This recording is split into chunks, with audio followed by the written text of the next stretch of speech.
નમસ્તે મિત્રો, દેશી સ્વાદ ચેનલમાં તમારું સ્વાગત છે। આજે આપણે બનાવીશું ફરાળી મોરૈયાની ખીચડી। મોરૈયાની ખીચડી બનાવવા માટે મેં અહીંયા અડધો કપ જેટલો મોરૈયો લીધેલો છે। હવે આ મોરૈયાને હું સારી રીતે ધોઈ નાખીશ।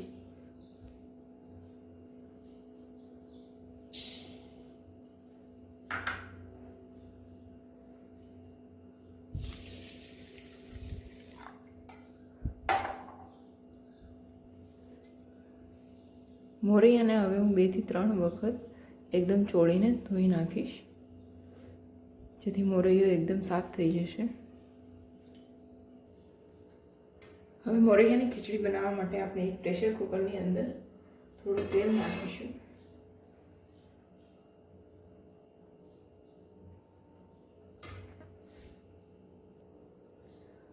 તેલ ગરમ થઈ જાય પછી આપણે તેમાં આખું જીરું નાખીશું અને 7 થી 8 લીમડાના પાન નાખીશું।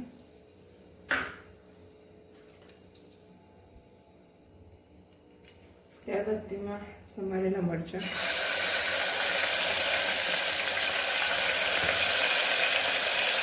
અને આદુની પેસ્ટ નાખીશું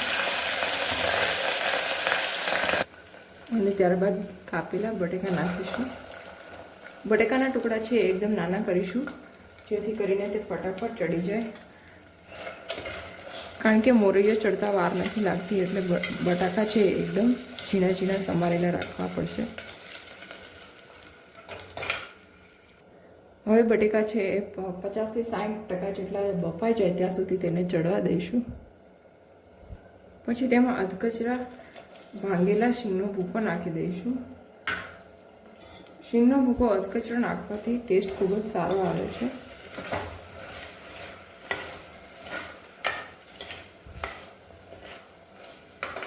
અને ત્યારબાદ સમારેલા ટામેટાં નાખી દઈશું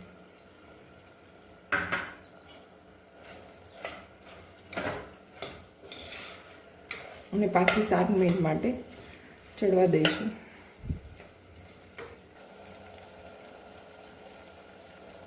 એમાં સ્વાદ અનુસાર મીઠું,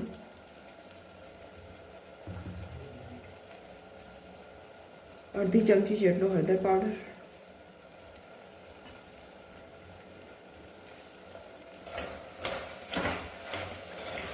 નાખીને થોડી વાર માટે હલાવતા રહીશું।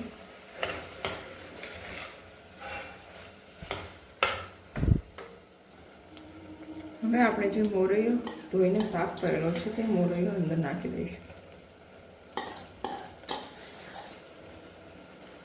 અહીંયા જેટલો તમે મોરૈયો લીધો હોય એનાથી 3 ગણું જેટલું પાણી તમે એડ કરી શકો છો। મોરૈયાને ચડતા બહુ વાર નથી લાગતી, એટલે 1 થી 2 સીટીની અંદર તમારી ખીચડી છે એ તૈયાર થઈ જશે। હવે આપણી મોરૈયાની ખીચડી તૈયાર છે। એમાં આપણે થોડી કોથમીર એડ કરીશું।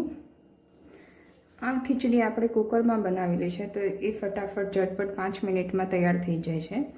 અને આ ફરાળી ખીચડી છે, તો તમારી પાસે ટાઈમ ના હોય તો તમે ફટાફટ આ રીતે કુકરમાં ખીચડી બનાવી શકો છો। જો તમને અમારી રેસીપી પસંદ આવી હોય તો અમારી ચેનલને પ્લીઝ લાઇક, શેર અને સબસ્ક્રાઈબ કરજો। Thank you.